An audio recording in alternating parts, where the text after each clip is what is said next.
So I'm going to call the meeting to order at 6 o'clock. Can I get someone to review and accept the agenda, please? A motion? I move that we accept the agenda. Second. Okay. Any additions or subtractions? Good. All right. All those in favor of the agenda signify by saying aye. Aye. All those opposed? Perfect. Communications with parents, citizens, and staff. I guess, sorry. It's okay. It would help our people online if I unmuted. Oh, can you hear me? Oh, now you can hear me. Okay. My bad. So sorry. Well, we have an agenda, just so you know. So, okay, so I'm going to skip the communications with parents and citizens and staff since it's just us board members and an admin here right now. We're going to move on to consent agenda. I would like to pull 2 personnel items for executive session later in the evening. Okay.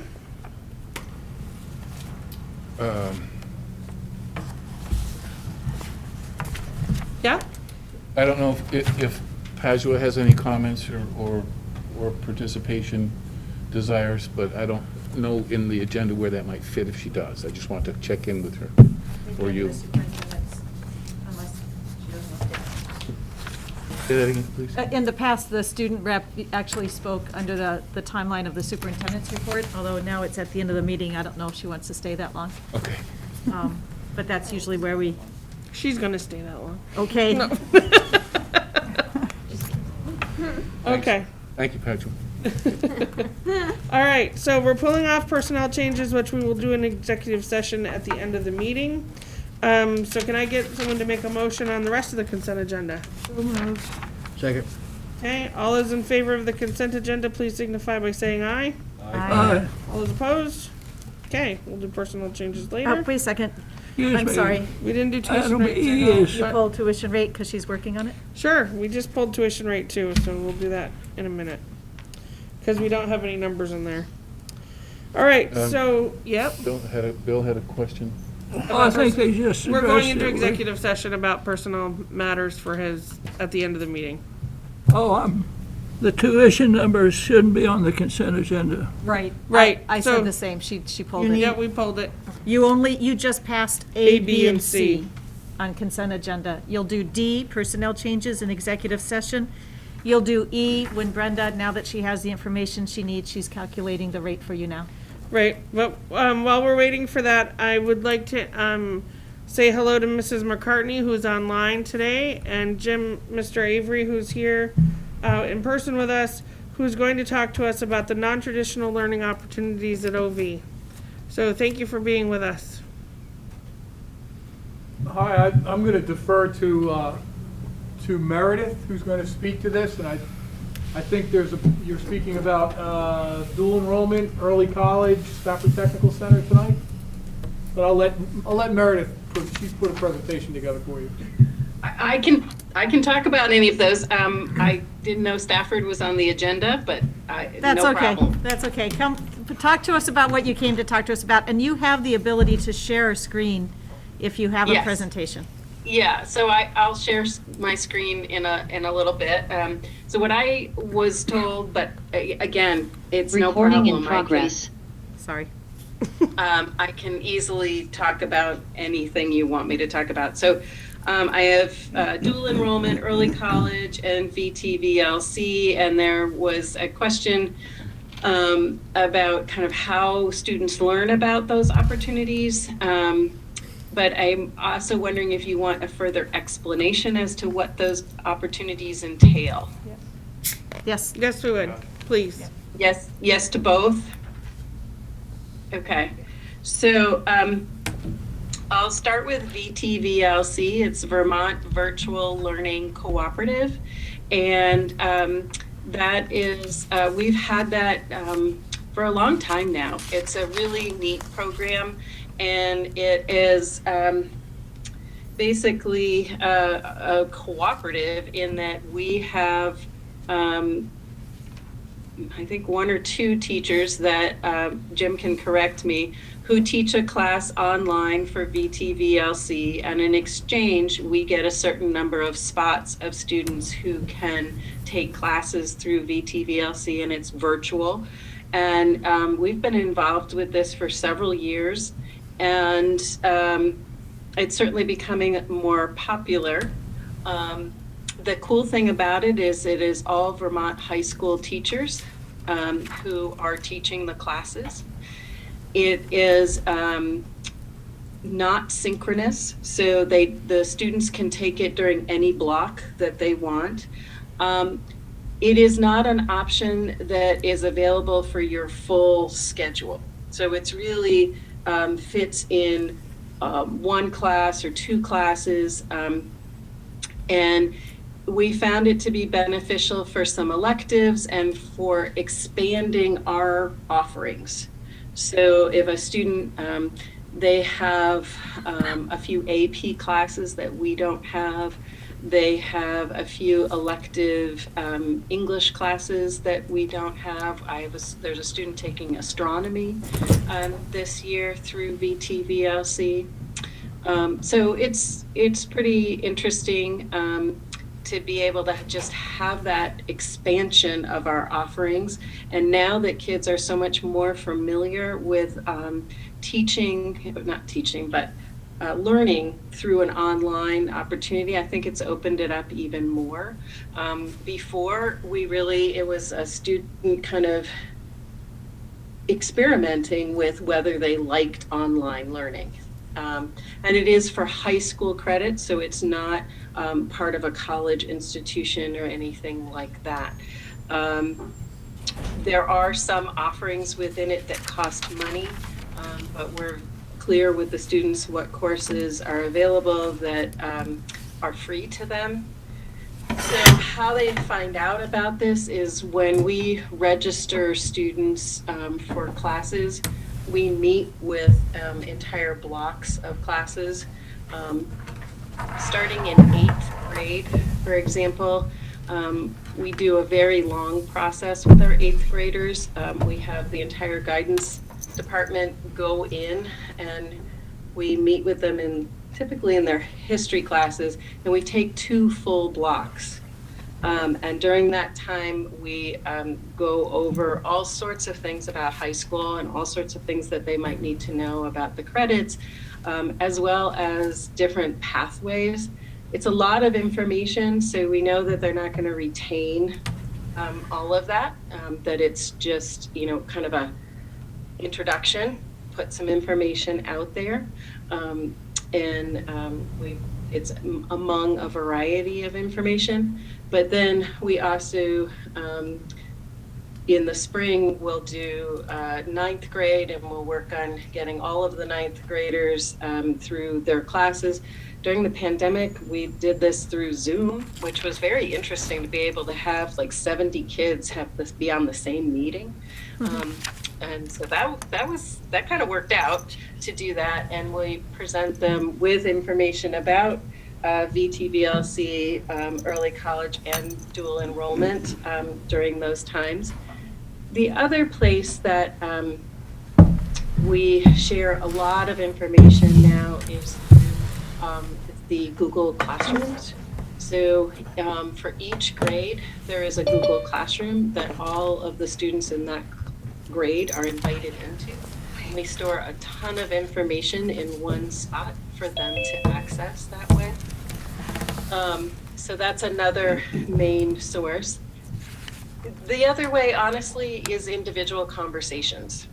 So you can put out so much information. We also advertise these opportunities in our newsletter twice a year, so parents see that. If you'll see the December newsletter, we have information in the newsletter there.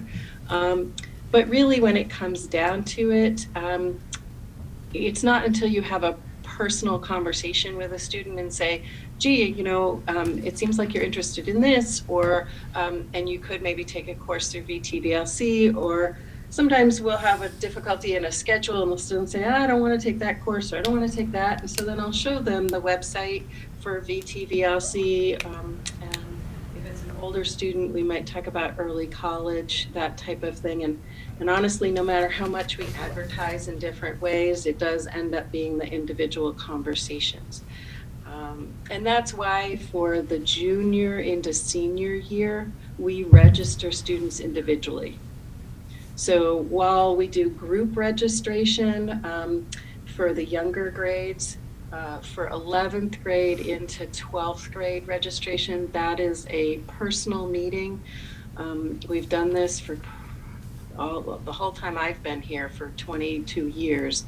You meet one-on-one with the junior in the spring, and you have a really in-depth conversation about what it is that they want their senior year to look like.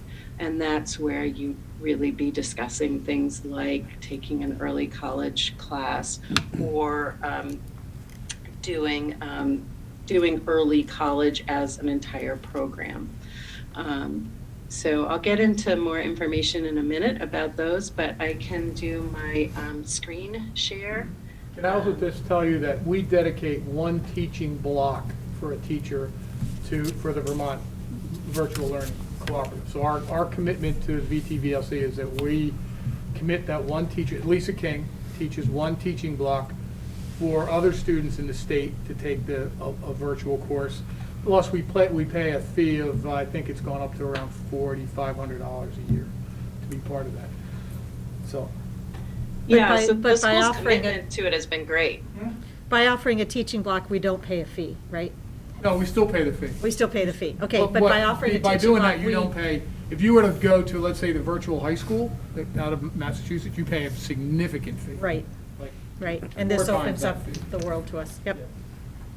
Yeah, and so students don't have to pay a fee for the VTVLC has a variety of courses they offer, and there's a section of them that we don't have to pay a fee for, that are for free.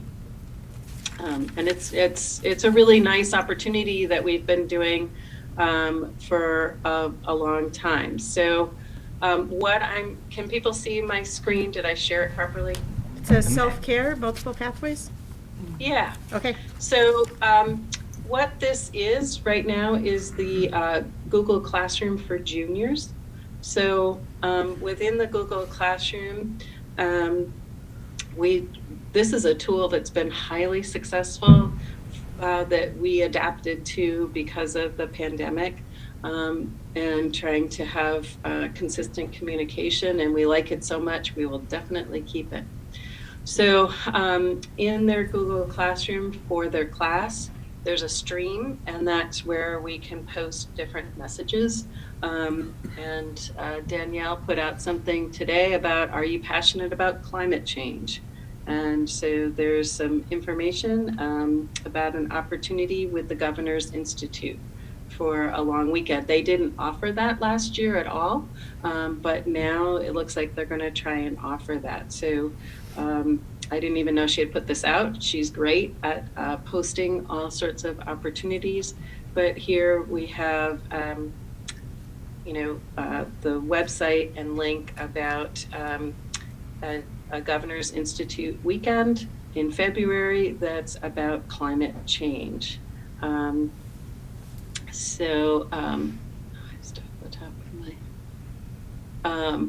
So that's just an example of, where we do some of the advertising. She'll also put it on the daily announcements. And then she also has the ability to push things out in social media and have that show up on several of our social media accounts. But under classwork is where we have sections organized for students, and that's more of a permanent presentation of things. So we do like to start it with self-care. But this is the multiple pathways where we have these different options that you folks wanted to learn about tonight. But this is always here for students to see at any point that they would like to investigate it. So here's the information about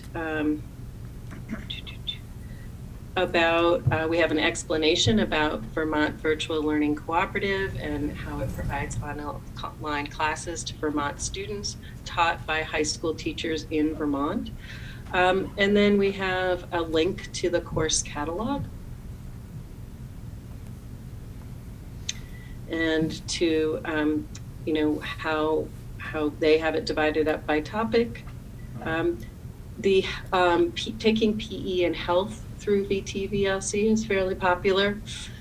But again, I would say this year we have maybe 10, 15 students this semester who are taking 1 or 2 classes through VTVLC. So it's not something that's set up to be their entire schedule. It's just a complement to their regular schedule. Are there questions about that? And the level at which we participate with VTVLC is 25, we would get 25 slots for students the first semester and 25 the second semester. So we're not quite using even our 25 at this point. It fluctuates though. Some years you do use more than others, but. Yeah, but we really haven't run over that. No, I think we're at the right spot for it.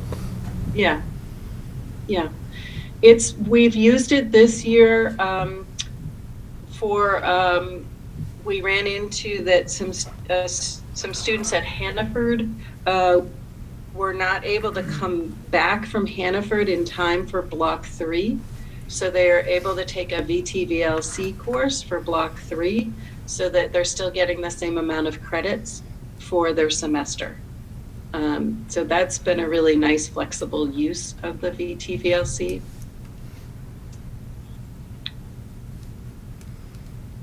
Okay. All right, Yeah, go I had a ahead. question. I was listening, and then I was seeing the virtual learning, the OV credits, but not college credits, the cost for some courses, the history blocks, and I was just wondering, are we inadvertently tracking, and how would you answer that or respond to that concern? I meant, I'm sure I understood that, Bill. Okay. Are we, Are we de facto tracking and putting some kids into advanced courses and others not? By using dual enrollment in VTVLC,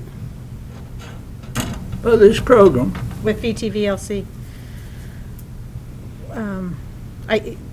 My thought on that is VTVLC is a self-selected program. We allow the self-selection to happen. We don't, if we were tracking, is there anybody who's excluded from this? And nobody's excluded, but we don't place kids in this. So I'm not sure, no, it's really, it really is that the student has, like, I have a student who is very interested in astronomy. We don't offer a course in astronomy.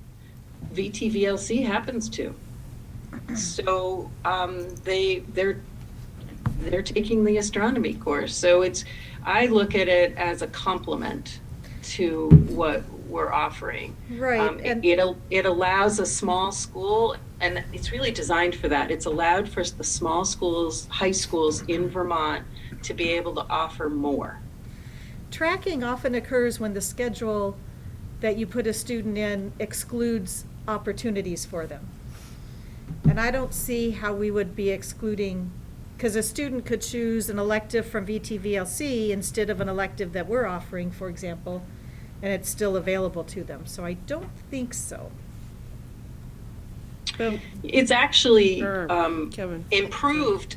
It's been a counterbalance to tracking. So we also have had some students, for example, in the past who were, say, in Moose Lamoo, and the schedule didn't allow for them to also fit in their foreign language, and they wanted to keep their foreign language going. And so they took the foreign language through VTVLC, and they had much more flexibility as to what time of day they could take it.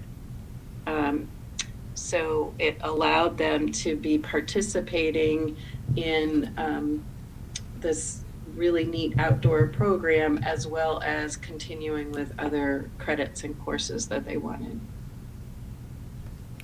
Kevin, you had a question? I didn't have a question. I just wanted to respond to Bill and say that my son, when he was a junior, and I think when he was a senior, took some VTLC course. Well, he took some of these courses, and he did it in just the way Meredith was describing. He had gaps in his schedule, and he'd either taken the classes that were available in that slot, or there was something he really didn't want to take, and it was a way to fill out in the schedule and do it in a way that was more stimulating to him. So I don't think the dual enrollment issue applies here. That might be a better question when you talk about dual enrollments with college. Yes. Mr. Avery, you had a question?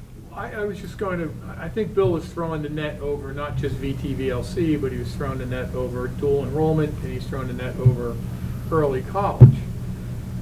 I think dual enrollment is what, for instance, you can earn a dual enrollment credit in the Moosaloo program because of our connection with Castleton and Josh Park. We have other courses that the teachers went through and got approval, let's say at Castleton. At one time, the chemistry course at one time with Mr. Marzicari was approved through CCV, through Castleton. And they have their own set of standards that you have to meet to get that dual enrollment approval. Now, the early college would be the one I think I would take a look at and see who has the ability to access, for instance, Castleton. And so I think that's a legitimate lens to be put on that, because I think the state created that with this idea that it was going to open the doorways to all students and getting a leg up into school, and the way the students who can access are those that can drive themselves to Castleton and get back. But now they can do it virtually. There's a new world that I just missed. Derek? Can you explain how the extended learning environment, the ELO, is different, Meredith? Sure.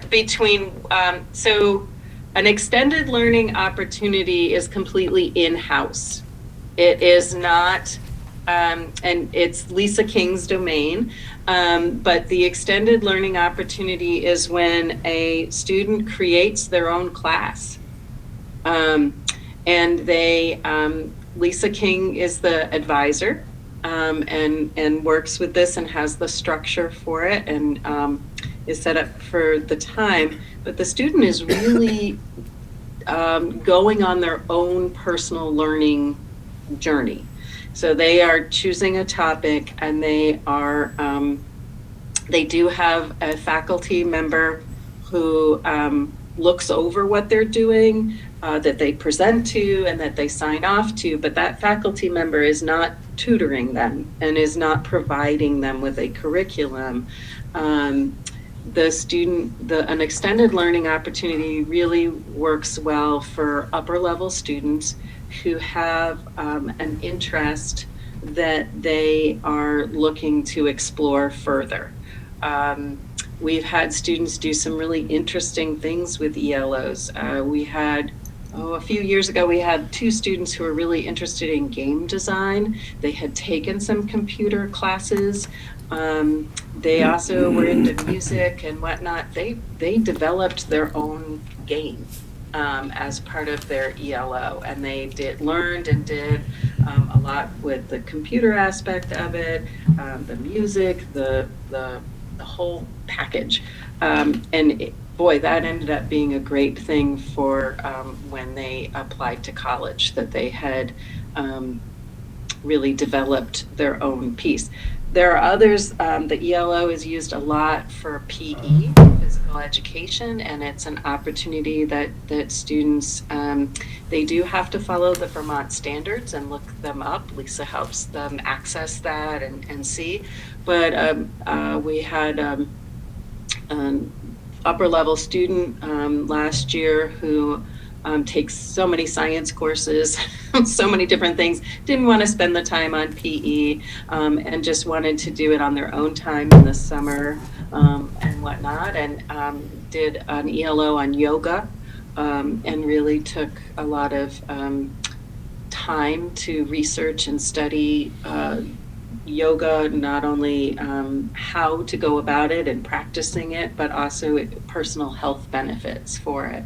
And then part of the ELO process, they do a presentation much like this with a Google slideshow to Mr. Avery, their guidance counselor, the teacher who it's their, they were the ones that are signing off and seeing it's from their department, and then Lisa King. So that's a creative opportunity. It's not, again, these options aren't for everybody, you know, in terms of the individual student. They're really, they're extra choices. Padua, did you do one? For the musical this year, I am supposed to be getting or have gotten, I'm not sure, a quarter credit for doing the musical for me. Yeah, that's kind of where we created the 5th blocks and the 0 blocks, and we did that. I see so many, I get invited to so many of these presentations, and I'm trying to remember whether I saw you do one, but I guess not. You're earning, yeah, we provided these opportunities for students to earn fine arts and physical education credits through. They've been pretty cool. I mean, some of them are amazing. There was an effective speaking one that Jim and I attended last year that blew me away. Natalie, you had a question. Yeah, I'm curious how the virtual learning has been or can be used for students on IEPs or for special education. Do you hear the question? Christine's on the call. Oh, Christine, if Christine wants to answer. Maybe she So for the VTVLC, they do request for plans. They request like a 504 plan or an IEP to be sent to them. And then the teachers that are on the other side do receive that information and receive the plan. I will say that it is trickier. We don't have as many students who are on an IEP who would be accessing the Vermont dual enrollment. It's a lot of reading. It's a tremendous amount of reading, just as we, discovered with any of the online courses that you are absorbing the information independently.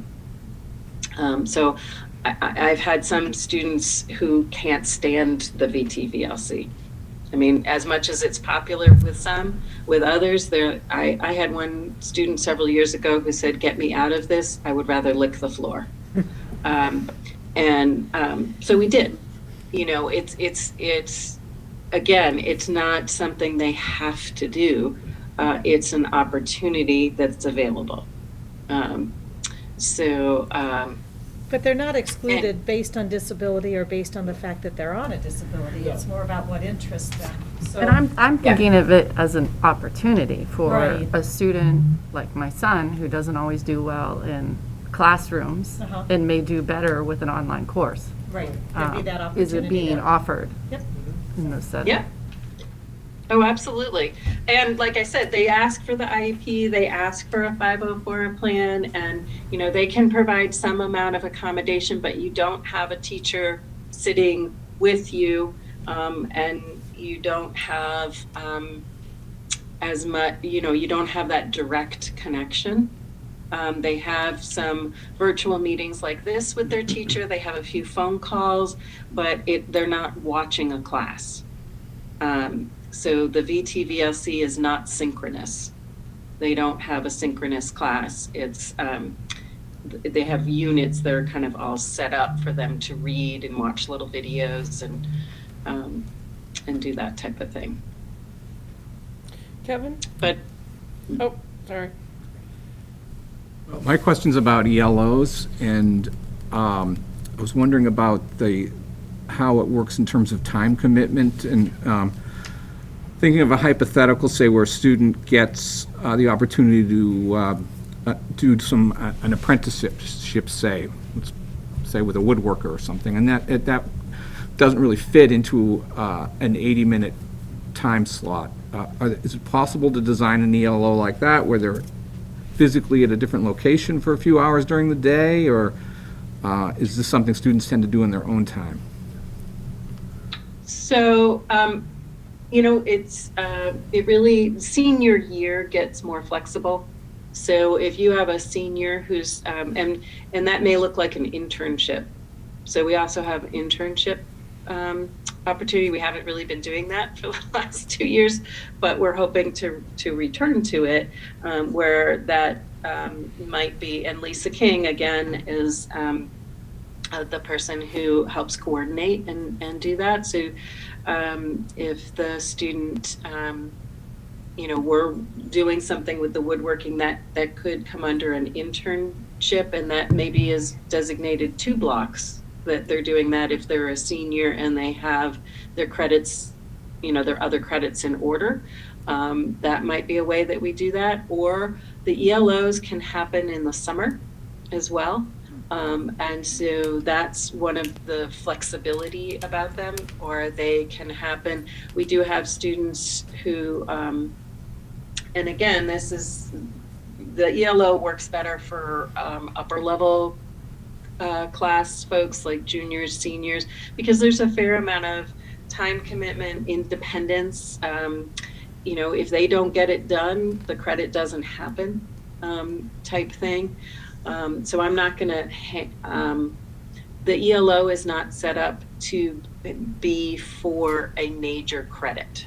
It can't be for a core subject. So, you wouldn't do an ELO for your English 12. But for, a woodworking elective that you're turning into a fine arts credit, that would be amazing. You could create something, and we've certainly done a fair amount. Devin Karpek's a great partner for the ELOs and for working at that. So I'm not really sure if I answered your question, but yes, we would be able to, work with a student within there are some parameters around their regular schedule and what those needs are. No, you answered it. Thank you very much. Okay, would you like me to move on and talk about the difference between dual enrollment and early college? Yes, please. Okay. So Vermont dual enrollment is that the state of Vermont has generously said that they will pay for a junior or senior, they starting in junior year up, to take 2 courses through the Vermont State College system and UVM. They can take this course these 2 courses separately or at the same time. There's flexibility about when they do them. They could do it in the summer. They could take the course as part of their senior year, sometime during their junior year. It's really, again, it's a choice that is what works out for the student and what they're interested in. There is a fairly complicated voucher system that the student has to go through and that the state has set up, that we work with them. I call it a dance, and I explain it to the students, and I say, okay, you and I are about to dance back and forth, and it's the state system that we need to do to get the voucher and to get the approval. And it is a back and forth, and we work with them to get them through that process. One of our best partners for this is CCV. Community College of Vermont is fabulous. They are very organized. Their course catalog is really organized, and they're a great bridge So they're a great way for a high school student to start with a college course. And and we recommend that they really start with one course at a time, and that it not be in addition to a full caseload at school. It's a full college course. The college professor may not even know that this is a high school student taking the class. So it needs to be at a time that they have the time to dedicate to the class. So again, it's really, it's a great opportunity that a lot of our seniors access. That they have more flexibility. They may be a senior that maybe they're not at that place or wanting to take the AP intensive science courses that we offer. Maybe they'd like a psychology class. Maybe they'd like to look at criminal justice. So this is also an opportunity for them to explore something that they might want to major in, and take an intro to business. We've now done this long enough that I have a pretty good sense of courses that kids have given positive feedback on, and that they like. There's an intro to nutrition that is pretty popular, and the psychology class at CCV and whatnot. A lot of these courses, the students do tend to take online, and they do that because of their schedule, because of transportation, and it seems to fit better for them. So we have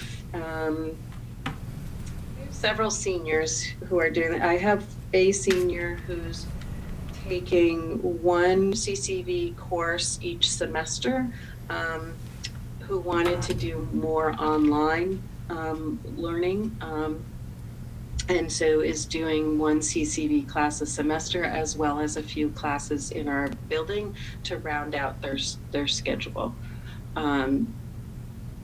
And so that's, students could also take a class through UVM if they wanted to. There was a Python course in computer sciences that is quite, that we've had several students take, and that's a good one. We don't tend to do as many Vermont dual enrollment with Castleton, except for that Josh Hart has been teaching a Castleton course through through Muslimu. So the students are dual enrolled in person with Josh, getting a college credit in PE through what they're taking with him. And so we enroll through the state and to do that whole rigmarole to get that done. But Castleton isn't quite as set up and organized to have the high school students just take one course at a time. CCV is really set up, and they have a coordinator who works with us, Nathan Aston, and he right away starts communicating with our students and kind of helping be that bridge. Are there questions? Bill? After the two courses and the student wants to go on, who pays for that, or is money available for the student to continue their studies? If they went into early college, but that's for an entire year. So really the state offers these two classes, or I'll explain what the early college option is. So our students, if they do the two dual enrollment courses, and then they take AP Lit, and they take AP European History, and they take an AP Chemistry or an AP Biology, they could be walking into college with the equivalent of 5 college courses for credits. So the AP courses are also offering some college credit opportunity if they do well on the exam and whatnot. So a student really can finish high school with a fair amount of college courses still being in our building. But I'll explain the early college opportunity next. But yeah, there is a limit, Bill. It does. If they want to take a third college course or a fourth or whatnot, while still, but they're not in the early college program, that would become an expense to the family. For some families, that could be problematic. We all know that. Yeah. We also it's only available starting for junior year and senior year. So really, students also run out of time. I mean, it's hard to coordinate and fit these classes in. That's why a lot of times it becomes senior year is more viable to fit them in because there's more flexibility. Okay, so early college. Early college is when, and for early college, our best partner seems to be Castleton, although there are several partners. But early college is when the student applies to Castleton or VTC or CCB, and they are going to attend all of their classes for their senior year and be completely enrolled as a student in that college. So their entire schedule is at the college. We have 5 seniors right now who are at Castleton. And so they are participating in our extracurricular activities, like the play is a big one, or sports or whatnot, but all of their classes are taken full-time through Castleton. And some are online classes and some are in person, depending on how they set that up. But they do a full college application in the spring of their junior year, complete with getting letters of recommendation, writing an essay, and doing an interview at the college, and touring it and deciding, and then their entire schedule is set up through the college. Their courses are then accepted as credit at Otter Valley, and I coordinate with the colleges as to what the needs are for the student for graduation. So their English composition course at Castleton, for example, will count as their 12th grade English.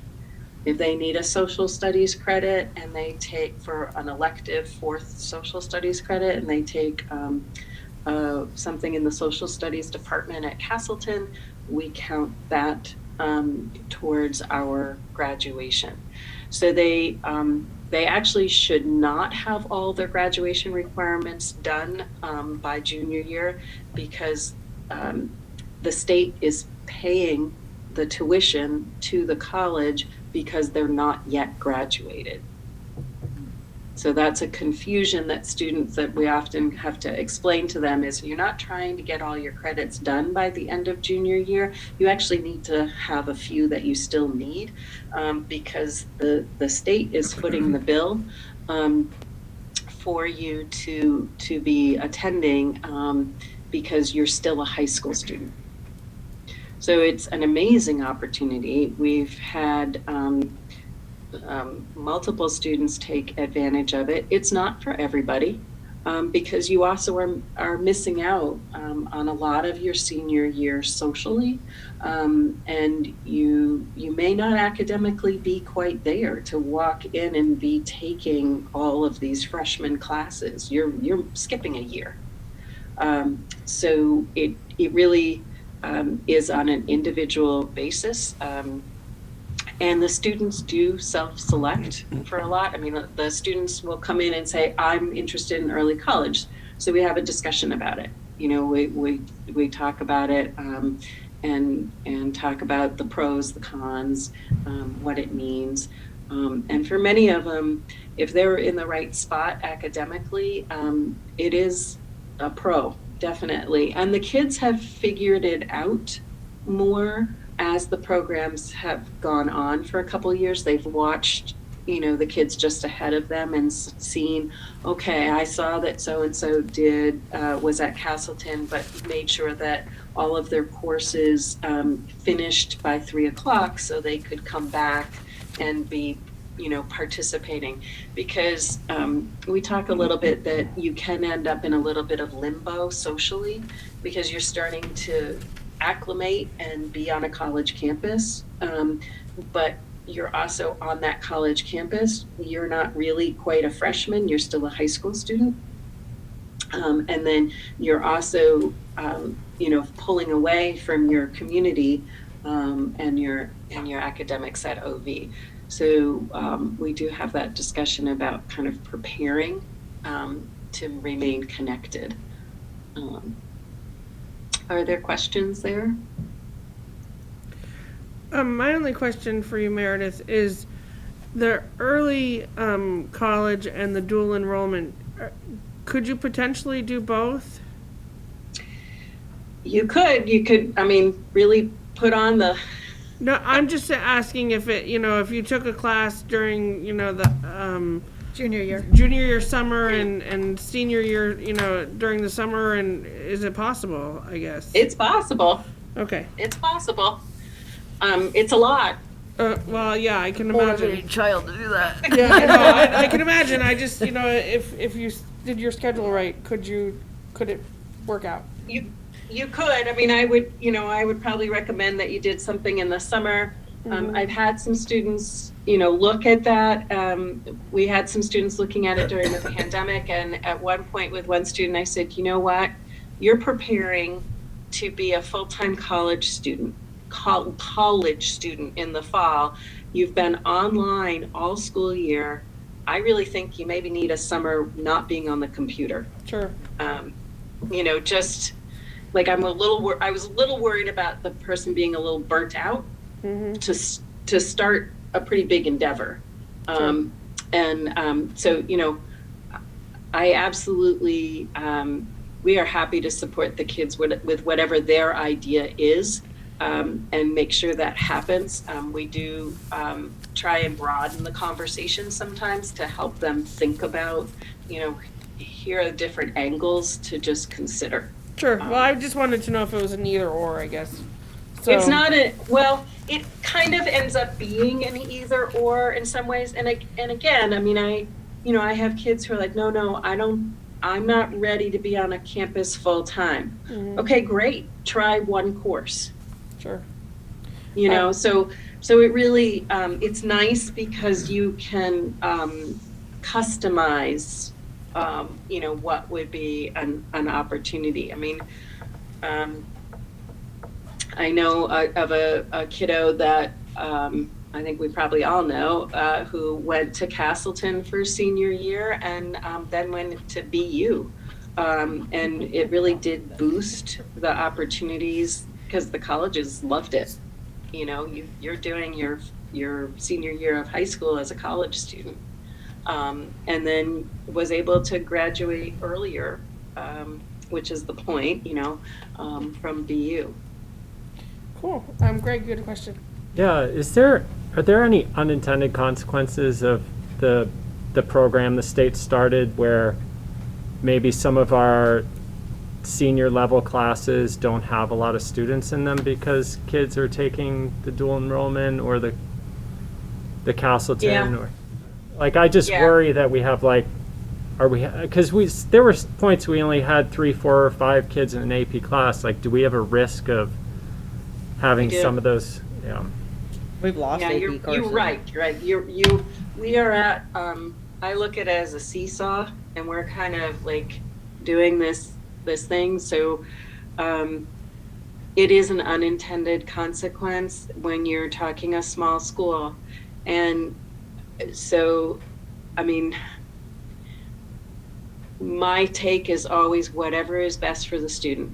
Yeah. And if it is best for the student to do this early college program, I'm going to support it 100%. Do I know for our classes in our community that some of our best kids are not present in those senior classes, and that's a challenge because we're missing their voice, we're missing their input, and we're missing, the vitality that would be happening in those upper level classes. So yes, I've absolutely thought that myself. But if you're a junior or a senior and you're thinking about taking an AP class, I know, like in my position, I would rather go take the college course rather than the AP class, because I don't want to have to pass that test and then have to potentially take the college course anyways. So if I was teetering between the two, I would pick the college course just so I wouldn't risk having to take it twice. Yes, I hear you. I agree. Although the college course is also an unknown. You don't know who the professor is. You don't know what you're going to get.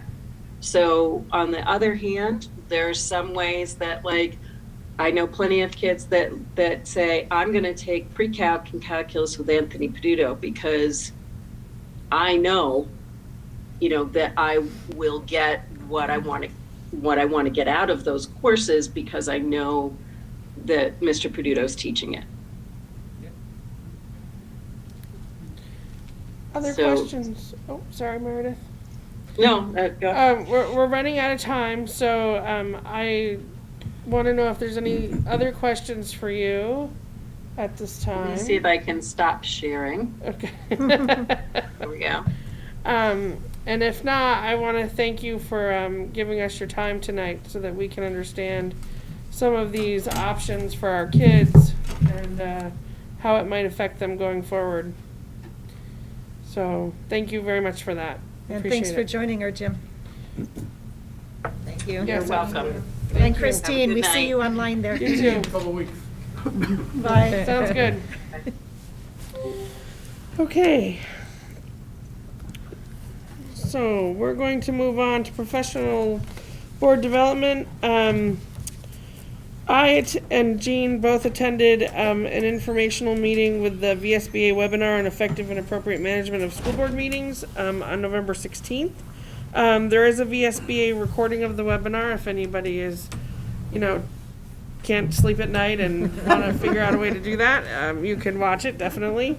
But what I did, I'm not sure if it's actually in the packet or not. It's linked in the packet. It's linked in the packet, thank you. I'll see if I can pull it up. Is the suggested meeting management language, which was for board chairs. I thought it would be good for our board to kind of look at it, just to kind of have some ground rules and try and make sure that we remain professional and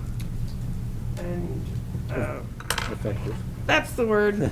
I couldn't think of that word. So there we go. So I'll pull it up. if Jean could pull it up so that everyone could see it, that'd be awesome. Give me 1 second.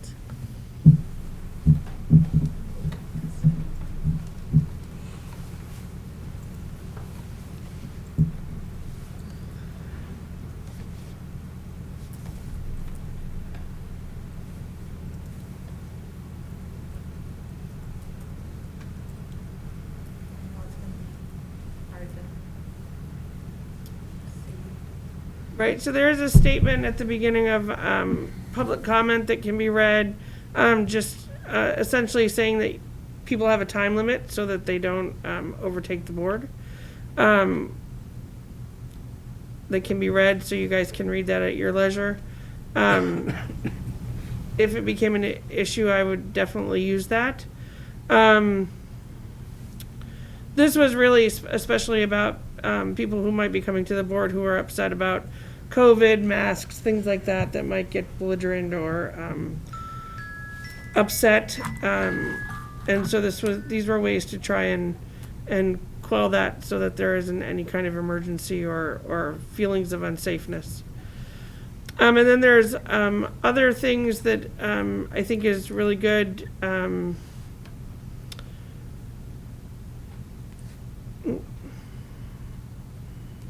language for an extreme emergency, that the board, basically it's that the board chair has the ability to end a meeting. Right, if they're, extreme emergency, if somebody, is being unsafe, comes in toting a weapon or something like that. And a board member can also move to recess a meeting. Right. And then a recommendation that public comment rules perhaps be posted in advance. And I just added to this document that the Barstow Board, under consent agenda, they actually put this particular paragraph right on their agenda. Right. And primarily VSBA was offering this webinar because throughout the state, there are some very tense meetings happening right now, either around critical race theory or around masking under COVID. We've been fortunate not to have that here at this time, although Barstow has had some tense meetings at the start of the year as they were questioning tuition waivers. Right. So it was it's really a good webinar. I mean, I think Right. I think it was an hour or so, and it's worth watching if you're interested in it. But Yeah, and there was lots of speakers, superintendents, administrators, Board members. things like that, to give their perspective. So, so just wanted to let you know that we had done that, and that if you guys were interested. Jean, where can we find that? right on your agenda. It's linked right on your agenda. Thanks. Yep, both this document as well as the webinar itself. We linked it right to the agenda. You also can go to the Vermont School Board Association webpage. That's where it's hosted, if you want to skip the agenda part. Any questions? Yes. Eric? In terms of the contributions that Barstow made, in terms of public comment, that paragraph, is there any consideration for Rutland Northeast to adopt that, or this board in Or this terms of one? consistency of, presentation to the public Sure. of how we interact? I mean, that's a great idea. I mean, we could absolutely do that and include it, just like Barstow does, but we could bring that, I wouldn't do it tonight, because I don't think we have enough time. Surely, But we no, could and- bring it back, and we could just make sure that it's our own. Right. And then we could add it if that's the will of the board, absolutely. So do people want to see that as an agenda item? Like Angela, I don't know. I'm just being honest. Yeah, I know. So, We only got 5 minutes that we were thinking about it, so I don't know. I'm not Well, anyway, sure so, about it. I haven't even read it, so I don't know. if you're so inclined, just shoot me an email, and if I get enough yeses or whatnot, we can do that. Consider it another time. Yep. Okay. We're gonna move on to executive limitations monitoring reports. We have 2 tonight from Jean. The first one is monitoring report 2.5, emergency superintendent succession. Emergency is the key Oh, word. okay, I was gonna say, wow, isn't that, Isn't that handy? 8 convenient? months Yep. is not an emergency. I know. Oh, Bill's looking at me. Okay, sorry, Bill. This is for when your superintendent wins the lottery. I don't like to use the hit by the truck analogy, so. Okay. Okay. So, have we seen this one before? I believe so. We have. Yes. This one that's you what I thought. have, yep, and there's Okay. not really anything changed in it from, I mean, it is what it is. Well, the Yeah. only thing I have is, in the past, we've talked about where, like, your more senior principals, like Jim and Judy, were kind of like going to step in as like successing in the time. Uh-huh. But Jim's retiring, Judy's gone. Gone, yep. Right, I right. mean, what do we have in place of that? Did you read this? I did So, not. actually, it's at the very end. So Is it in there? the Yes, it following, Okay. the following leadership team members have been assigned duties. So I guess I'm unprepared. I start with the director of curriculum and the director of special services step in. If it's a facilities issue, such as the day we lost power at 3 schools, Brenda would step in.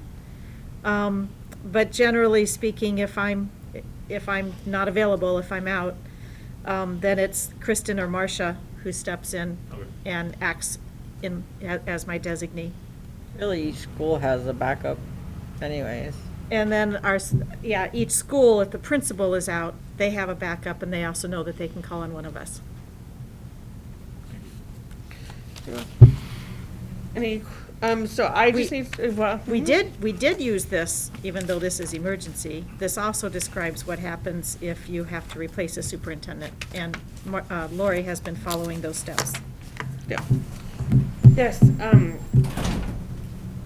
begrudgingly, I will say that. So, that's my word of the night. So can I get someone to make a motion to accept 2.5? Okay, Second. thank you. Any other discussion regarding this policy? Okay, all those in favor of 2.5 signify by saying aye. Aye. All those opposed? Okay, 2.5 passes, thank you, or is accepted. Accepted. Okay, the second policy tonight is 2.7, which is compensation and benefits.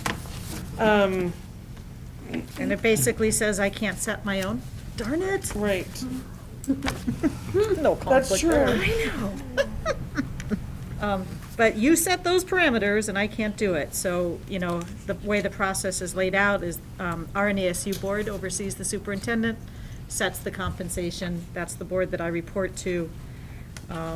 And for evidence, Brenda can pull payroll data and the written contract, and you have that evidence together.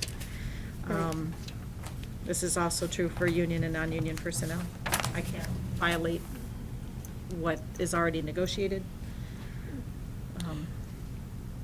And federal procurement procedures also need to be in place as we already know, if we need to use a vendor or Right. consultant. So if someone wants to make a motion to accept? Thank you, Barbara. Someone second? Second. Thank you, Derek. Any questions? So does that have ours in there? Ours what? Your what? Our, Compensation? Yeah. Compensation? No, you. No, That's this in is a- just superintendent. That's done at your annual meeting each year. Okay. Yeah. I don't get to set yours either. Well, I remember there was a That's policy the at one voters. time. Isn't it the So I voters who didn't know decide if on it that? was still in there or We not. actually get, well, No. we get to, No, that policy had more to do with how we were distributing, not the actual amount. And it just kind of, I don't think it actually exists as a policy anymore, it's just what we do, that you get it this time of year and later in the spring. But the amount, the compensation is set at the annual meeting. yeah, and actually, we kind of decide that we can put it in the budget if we wanted to raise it, but it would have to be approved at the annual meeting, if, by the voters. And we haven't raised it in quite a while.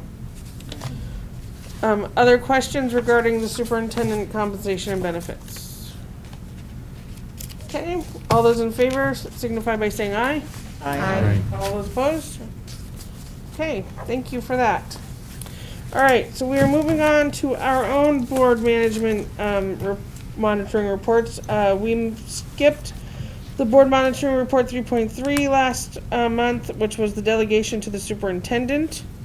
Hopefully you had a chance to read it. It is, well, it's not too lengthy, it's only 2 pages. I guess what I would like is, we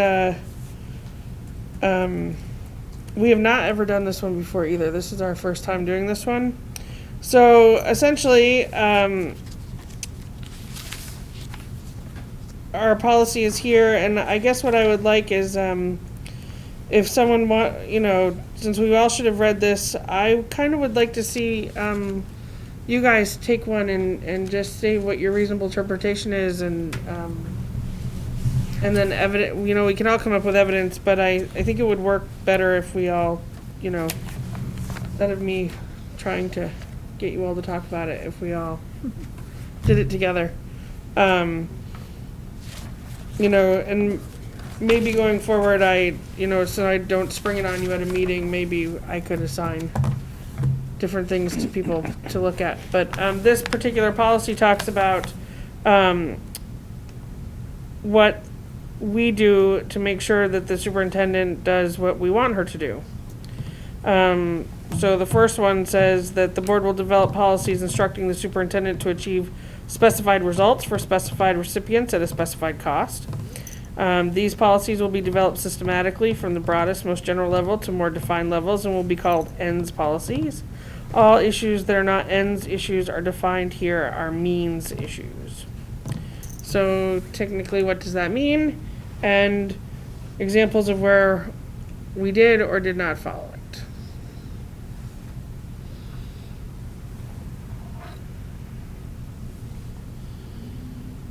So we do have policies. They are adopted and on our website.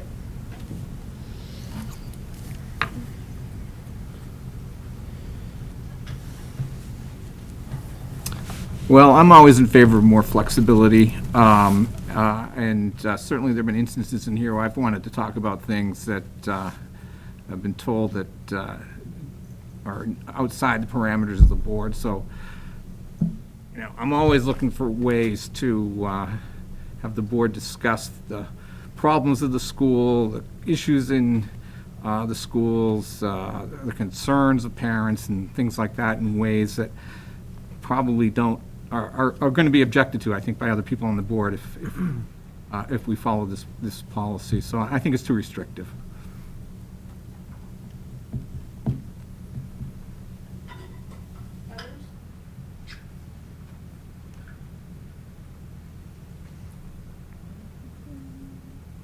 And by restrictive, I mean restrictive on us.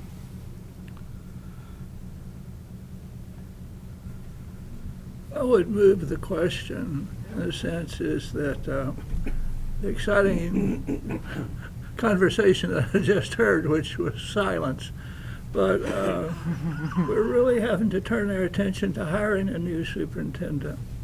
And that's where I think it's imperative that we focus.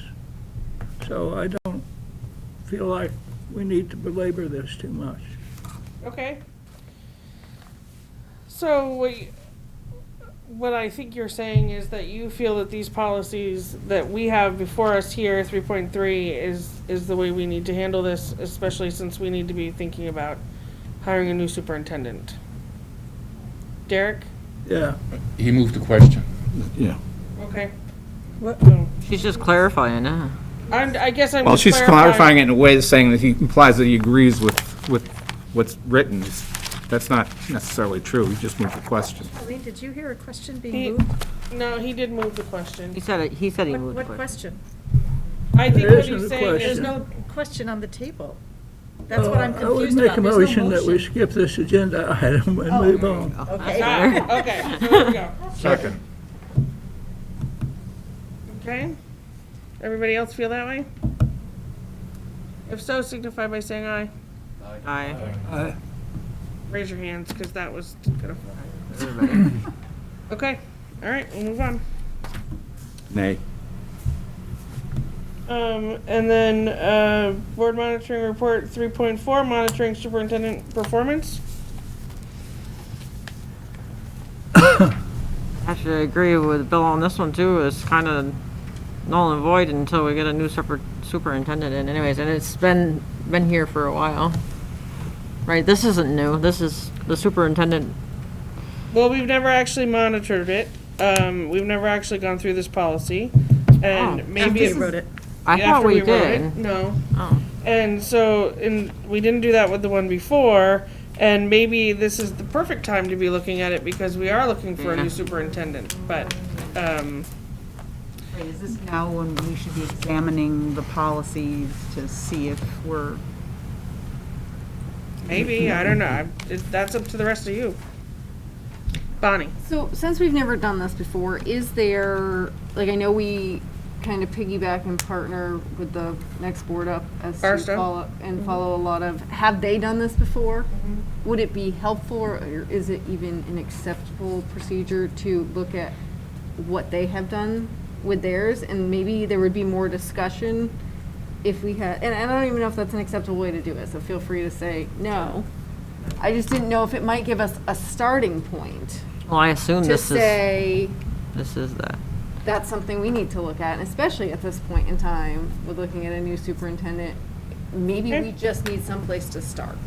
All right, so what you're. I think that's what's overwhelming to me when I'm looking at it, is I don't, but I feel like I could read something and say, I don't agree with that, or I kind of like that, but it, it just might give us a starting point, which I think once we start, the discussion will follow. May I comment? Sure. So, just like you're holding your superintendent accountable by having her, or him, or they, go through each one of the policies that you've written that they have to live within, this is kind of the opportunity for the board to go through the policies that you're living within. It's both a professional development opportunity for you, as well as,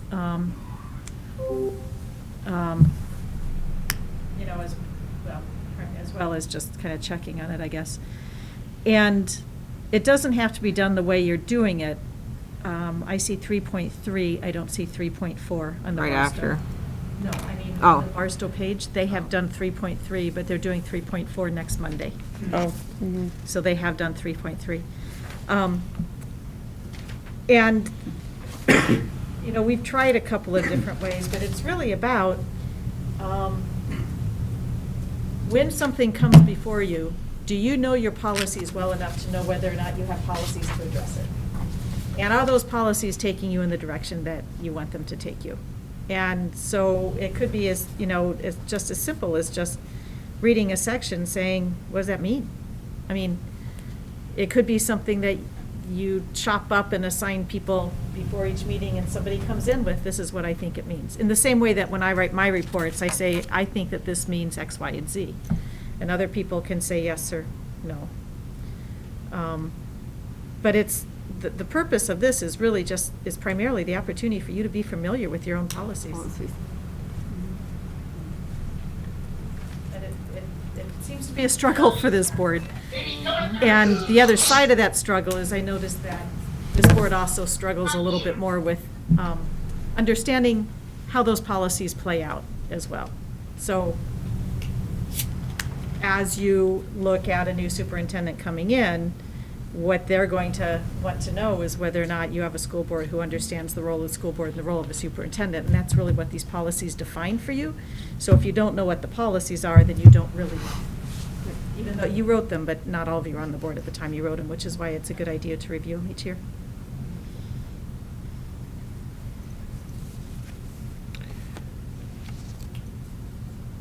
So it can come back after Barstow does it if you want it to. So, taking what you just said, do you have a recommendation of how we could proceed with 3.4 at this point? To actually, is it involve reading it out loud? Does it involve splitting up into groups to look at each piece and say, oh, yes, I understand that, or no, I have questions, or how? Well, when this was, Val Gardner recommended this way, and there are many different ways, and we can bring you other ways of doing it. But in this one, it's just simply reading a section and just saying, only Lori asks and no one answers, but what does that mean to you? It could be that maybe instead, Lori says, Bonnie and Barbara, could you tell us next meeting what 1 and 2 mean to you, so that you're not doing it here, but you have an assignment, And then, like Bonnie recommends, you're reacting to something as opposed to creating something on the spot. It could be that I'll tell you what I think it means, and because I have an idea what it means, and you can say yes or way off, this is what our superintendent thinks it means, and we don't, and so therefore we need to look at our policy and make it more clear so that the superintendent has a better idea of what it means, I'm happy to tell you whatever. I can tell you on the spot because I have to know these and live with these and live within them. So are you able to provide an interpretation for each one of these? I am. I mean, I would be comfortable with you providing a starting point and then us providing our opinions. Reacting to on that? Yeah. I'm happy to do that. Which usually is the next step anyways, right? Right. But we only, But We only see certain sections from you per year, so this may not come up. Right, so each year on your work plan, you have me providing a monitoring report on all of your ends policies, and that's laid out. You got 2 this month because they were very short, and there are fewer months than there are policies, and we wanted to get all of them in. And that should be done annually.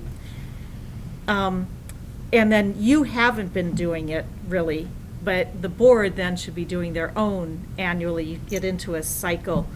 I want to show you kind of what it looks like on the Otter Valley monitoring page. So this, you have a page like this too. Only it's not as full when it comes to. So for example, this is the Barstow Unified Union page. This is the executive limitation reports, monitoring reports that I do. It tells you when I did it, links right to the report, and I don't think it doesn't say here whether or not it was accepted. That's on a different worksheet. But you can go back to any one of these that I've done. The most recent one is listed up here. Actually, it's more than the most recent one. For example, I did 2.4 in 2017. I did it again in 2019. I did it again in 2021. So you can see kind of the history of those.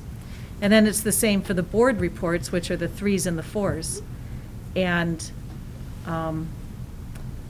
Barstow, for example, in September did the 3.3 that you deferred tonight. And it's Melinda types it. They didn't type it. It's a whole lot less formal when you do it in the meeting, and Melinda takes your notes and types it. So for example, on that other one, the board will develop policies instructing the superintendent to achieve specific results for specified recipients at a specified cost, and talks about what that board has said, that the end statement gives the objectives for whom the objectives are to be achieved and at what budgeted amounts are to be paid by the taxpayers. And then it describes that the broad policies beneath the ends cover the various components of the system, and it's up to the superintendent to determine how to achieve it. And then they give some examples. I think the issue I'm having is that I'm given a policy without context. So you provide more context, you provide an example of how it's implemented. So Okay. if that makes sense. You know, from a PD part of your perspective, it process, does. right? Your interpretation of your monitoring report, your interpretation of what was in there. Right. When I do my own, right. All right. And not knowing how it might relate to all the other policies, since I don't know all the policies inside and out, you know. And that's why it's important to do this, so that you can get to know them. Yeah. But what you're suggesting, I hear you suggesting, is if it starts with me kind of providing that context and that broader, Yeah. so that almost like a reasonable interpretation for you to react to. Yes. And the context within it exists. I'm willing to do that, if the board That wishes would it. be helpful. I got a question. I received an email with an evaluation form for the superintendent just before I came to this meeting. Is that to fit into this? No, I don't believe so. We have to do the superintendent's evaluation before February, the RNESG board does. I believe that's what that superintendent evaluation, I didn't look at it. don't know. I don't know Becky? where it came from. It's a survey, yeah. I filled it out. Are we doing the survey this year? Because the RNESU board voted to evaluate the superintendent according to the policies. It wasn't an evaluation of the superintendent. Yes, you are correct, and I thought that what I it was got the tonight board. in my email was. Oh, it was evaluation of the board. board. Now that Oh, makes yeah, sense. that's the value, yeah. That makes sense. And while I'm talking, I agree with us going through stuff, and if you did provide your examples, Jean, for each policy, that would be helpful, especially for new people, I think. Okay. I'm willing to give it a shot and see if it's helpful to you. I think some of our problems are. I think. We might have a lot of problems. And Yeah. if we had problems, I think we'd you're all right. have a lot more. I mean, if you go to a board that's had a lot of animosity and true struggles, it's Yeah. like any policies that come out usually, right? People are always like, how can you possibly write that policy? It's crazy because it's happened. right? I always say when you hear a ridiculous policy, it's happened. The company's dealt with it. That's why it's now written down. Sure. Okay, so we're gonna move We're both of lucky, these but- to next month, and you're going to. Yeah, I might do one of them, allow me Okay. a little bit of, because Yeah. I'm also doing my own report, but I'll fine. do one or two of them, okay? Okay, fair enough. Jane? Yes? Andrew? Yeah. I think it makes sense for you also to like condense it, so don't go like really big. You Yeah. know, like don't write something really long, but like a few sentences about what it means to you. Kind of in because these it can be boxes, thank you, watered Becky. down. Yeah, I think that's what I'm thinking too, is it's kind of like okay, this is what the policy means in just a few sentences, and when would you use this? I think that's the context you're talking, why is it even here? When would you use it? As opposed to, because I think you're right, there aren't necessarily examples where we deviated, so when would it come in handy? Let me play with it and see if I can do something.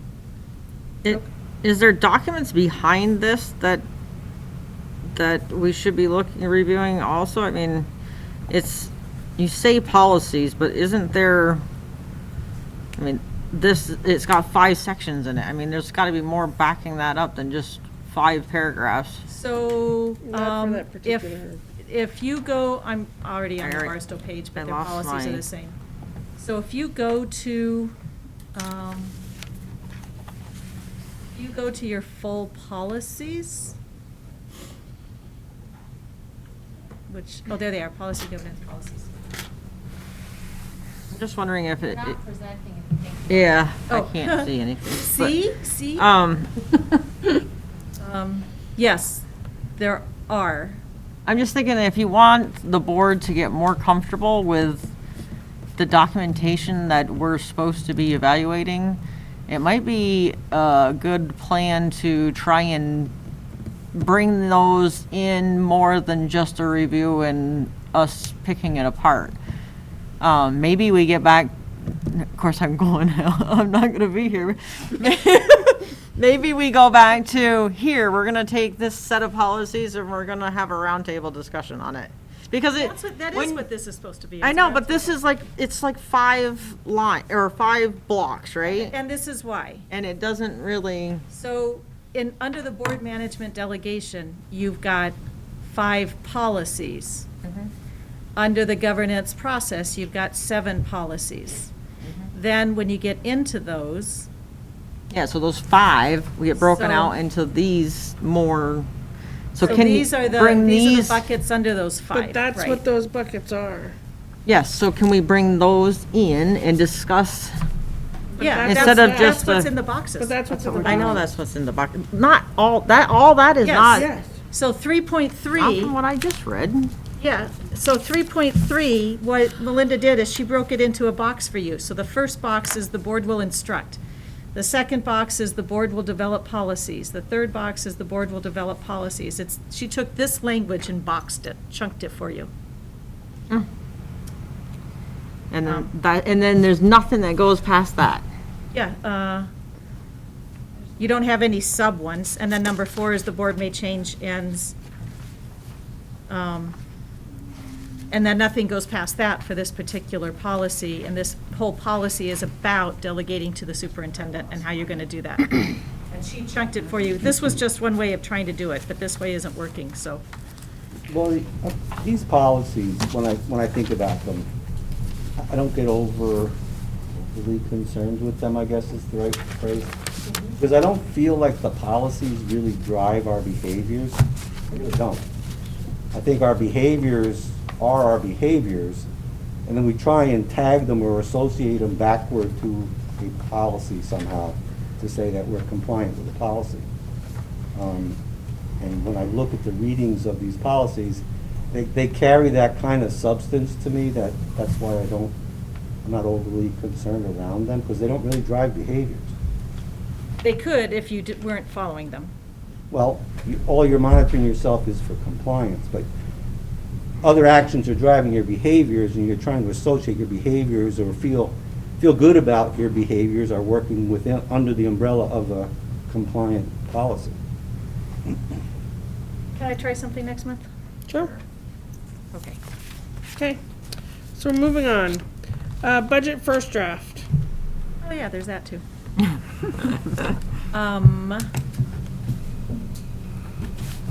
Presentation. So, Brenda, do you want me to hand out the handouts first or talk first? I don't think it matters, but I've been adding to it because of the letter we just got, so. That's not it. If you could go out and back in so you can refresh. Yeah, okay. Give me a second.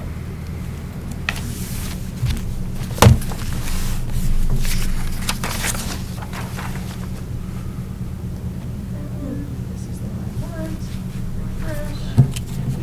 Refresh. Now I can't find the damn thing. Policies or the The evaluation? 3.4. Oh, So, if you could pass these left and right, we'll talk about these, but this is just a copy for you to have. And let me get started on the, now, if you recall, tonight is the night of the first draft of the budget. Oh, it's right there. This is not the final, this is what, as we sit and talk with each school, each principal, and we talk about what changes are needed, what changes we know about, information, parameters that you gave us around salary and benefits. This is what we are bringing you for your first consideration tonight.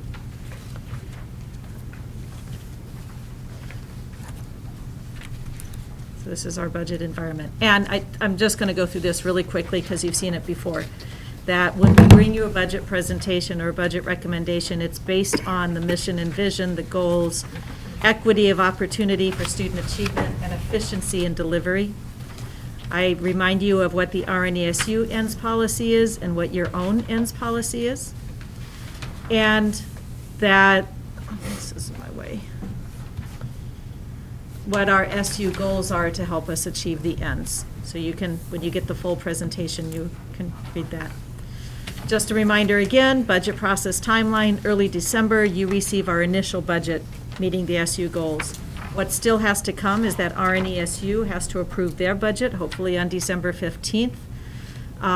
You may decide, depending on changes that are occurring in the budget, if you wish to have a special board budget meeting with input from the community. I don't anticipate you're going to find huge controversial changes at this point, but you could change things and have that. RNESU has to approve their budget before you have enough information because you pay an assessment to RNESU and that has to be budgeted in, so they have to approve theirs. But then most of the information comes to us throughout December. Brenda will talk about the yield letter that we just got from the tax commissioner late today. But we have several other pieces of information that comes from the state throughout December, the CPI, for the grand, not CPI, the CLA for the grand list, the ADM student enrollment numbers, those things that all play into our budget. Therefore, in early January, the budget is updated based on all of this data. And by January 19th, you need to adopt a budget in order for us to meet the timelines for the election. Bill? I just want to know what goes up, what goes down, the percent increase for beginners. I appreciate that you'd like to know that. I also too would like early. to share with you what's behind that, if you'll allow me. Say what? I would like to share with you what leads to that, if you will allow me. Okay. Thank you, Bill. You have that in front of you, but we'll tell you what that says.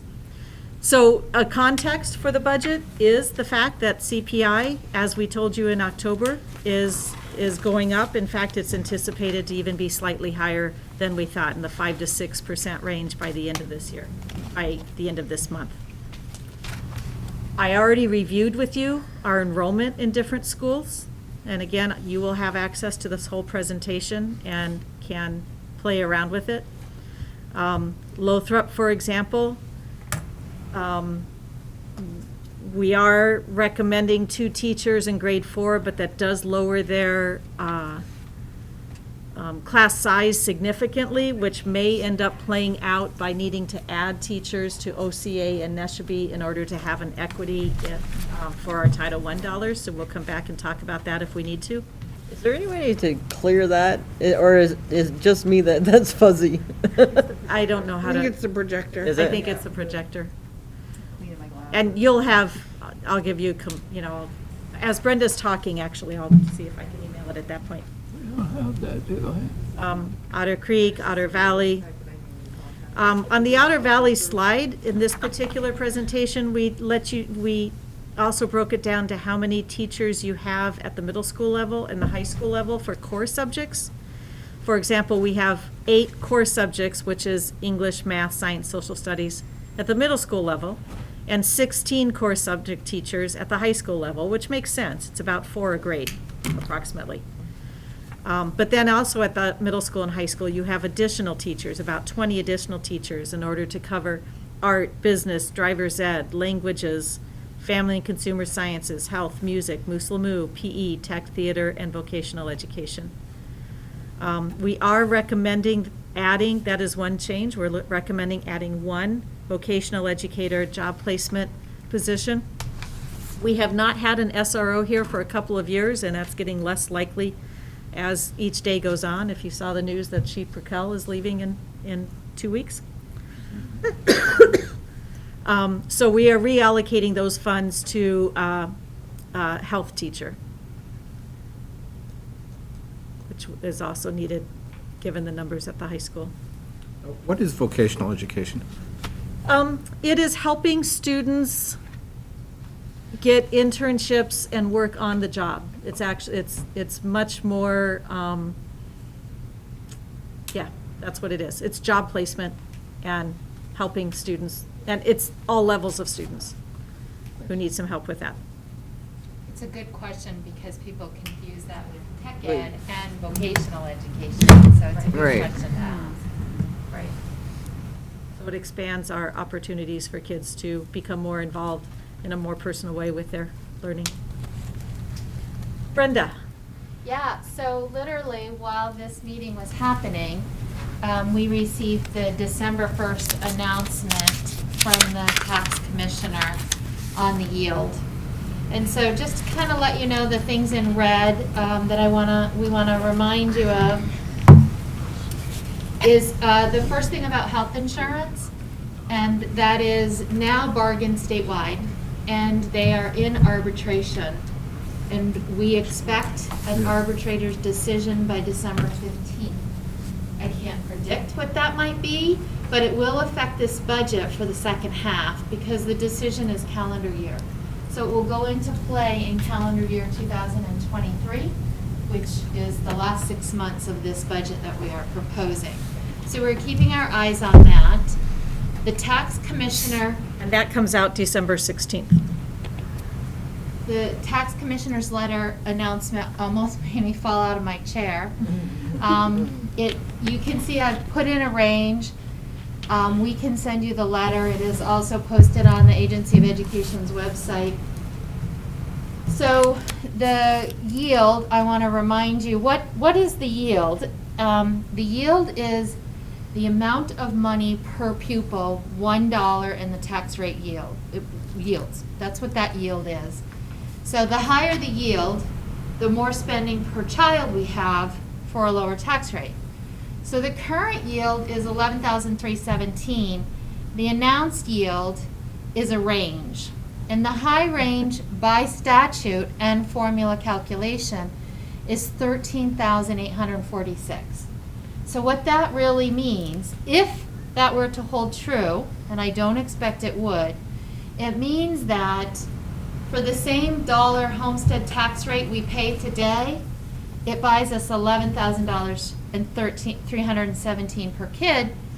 Next year it would buy us $13,846, right? You know, that's why I fell out of my chair. That's because by statute, the formula to calculate the yield includes the full $90 million of surplus. The governor is recommending only half of that go back because we all know surpluses are wonderful, but they're also a self-inflicted cliff. So he is recommending that half go back. And the commissioner announced if we follow the statute, it would be that 13,000 number. If we didn't return the 90 million and used it for other one-time purposes, then it would be the 12,939, which is still an increase over the 11,000. So it's good news. I'm not sure if it's as good as it initially looks. And I'll just remind you that the yield is always set by the legislature. So. And never by the time you decide your budget. No, never by the time you decide your budget, but they're not even in session yet. So I do expect and hope that by January 19th, this is literally hot off the presses, the ink hasn't dried. So I do expect by January 19th, hopefully even sooner than that, we'll have some more guidance on this range and what it means. But the short news is that it's good. And the other thing that it does for those who have looked ahead and calculated, I want to jump to it, it predicts in the formula what education growth will go up, what percentage education spending will go up. And it predicts that education spending will go up 4.74%. Our budget that we put together, which doesn't include everything, is 4.78. I calculated it Okay, differently. I than said you. rounded up. 4.77. So that was just a wonderful coincidence. We have a guest coming in. You numbers kids are fun. So just to kind of let you know that this is good news. I don't think it's going to be quite as good as it looks, but it was comforting. Brenda, then- what was last year's cost per equalized pupil? Was it like 14 something? No, I can look it up. Oh, you don't have to. Yeah, no, I can't remember. It's 15 and something, Oh. 15 and change, I think.